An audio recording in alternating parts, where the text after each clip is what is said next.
दोस्तों आज क्या हुआ है, चाइना ने बांग्लादेश को धमकी दे दी है। धमकी भी कोई छोटी मोटी धमकी नहीं दी है, अपने सभी रिश्ते तोड़ने की धमकी दे दी है बांग्लादेश को। और दोस्तों ये धमकी कोई एक लीडर ने नहीं दी है, तीन चाइनीज ऑफिशियल बड़े लीडरों ने बांग्लादेश को धमकी दे दी है। लेकिन यहां पर चाइना का जो रवैया है अनडिप्लोमेटिक हो गया है। भले ही आप किसी देश के ऊपर प्रेशर बनाते हो तो एक इस तरीके से नहीं बनाते हो, मीडिया में खबरें नहीं देते हो, लेकिन चीन के एम्बेसडर ने तो आज सारी डिप्लोमेटिक हदों को तोड़ दिया है। और आज चीनी एम्बेसडर ने पूरी मीडिया के सामने कहा है कि अगर बांग्लादेश 4 देशों के ग्रुप क्वाड में शामिल होता है तो बांग्लादेश के साथ हम सभी रिश्ते तोड़ देंगे। अब दोस्तों एक के बाद एक कड़ी को आप मिलाकर देखिए। पिछले हफ्ते से भी पहले चीन के विदेश मंत्री की मीटिंग हुई थी बांग्लादेश के साथ, साउथ एशियन कंट्री के साथ कोविड-19 को लेकर। और उस मीटिंग में सिर्फ यही एजेंडा था कि चीन की वैक्सीन को आप लेना शुरू कर लीजिए, क्योंकि अब भारत की वैक्सीन तो आने वाली नहीं है, क्योंकि भारत अपनी पॉपुलेशन को एक वैक्सीन लगवाएगा। तो इसी की कड़ी में चाइना ने बांग्लादेश को भी संदेश दिया कि इस मुश्किल की घड़ी में भारत की वैक्सीन तुम्हारे काम नहीं आएगी, चीन की वैक्सीन काम आएगी। और इसी के अलावा पिछले हफ्ते ही चीन के जो डिफेंस मिनिस्टर हैं, रक्षा मंत्री हैं वी फेंगे, वो खुद ब खुद फिजिकली तौर पर बांग्लादेश का दौरा किए हैं। और उस दौरे में उन्होंने ये मैसेज दिया है, जो मैसेज आज चीन के एम्बेसडर ली जिमिंग बांग्लादेश के हैं, उन्होंने आज पूरे के पूरे जर्नलिस्टों के सामने ये बात बोली है।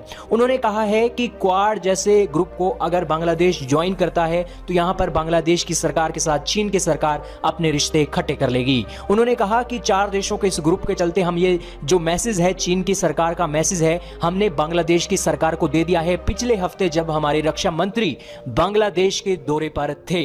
यानी कि उसकी कंफर्मेशन आज चीनी एम्बेसडर ने बांग्लादेश के मीडिया को दी है और साफ बता दिया है कि क्वाड नाम का ग्रुप चाइना का एंटी है। यानी कि चीन यहां पर सबसे पहला संदेश दे रहा है क्वाड के ऊपर कि यहां पर पूरी दुनिया के देश देख लें, कि साउथ एशिया के देश देख लें कि अगर वो चाइना के खिलाफ क्वाड के क्षेत्र में शामिल होते हैं, क्वाड के ग्रुप में शामिल होते हैं, तो वो एंटी चाइना सेगमेंट में शामिल हो रहे हैं और इसी के चलते चाइना के साथ उनके रिश्ते खट्टे हो जाएंगे।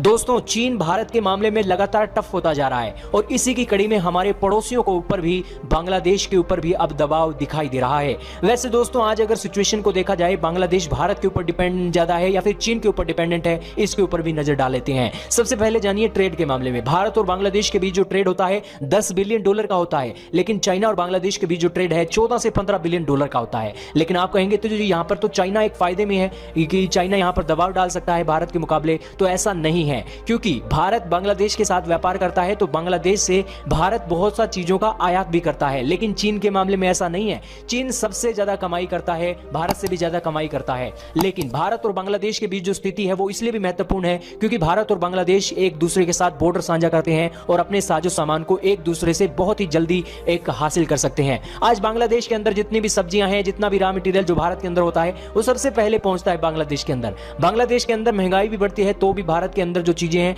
बांग्लादेश में पहुंचकर उस महंगाई को दबा देती हैं। लेकिन यही एक सबसे बड़ा फायदा है जो बांग्लादेश को आज भारत के प्रति ज्यादा एक समर्पित कर रहा है एज कंपेयर टू चाइना। लेकिन चाइना के एक इन्वेस्टमेंट भी बहुत है बांग्लादेश के बड़े बड़े प्रोजेक्टों में, और उसी के साथ बांग्लादेश की सेना में जो हथियार हैं चीन की सेना के ही हैं। और अगर चीन की सेना यहां पर रिश्ते खराब करती है तो चीन जो अपने हथियारों की एक अपग्रेडेशन और एक जो भी तकनीक उनको देता है वो तकनीक बांग्लादेश को नहीं मिलेगी।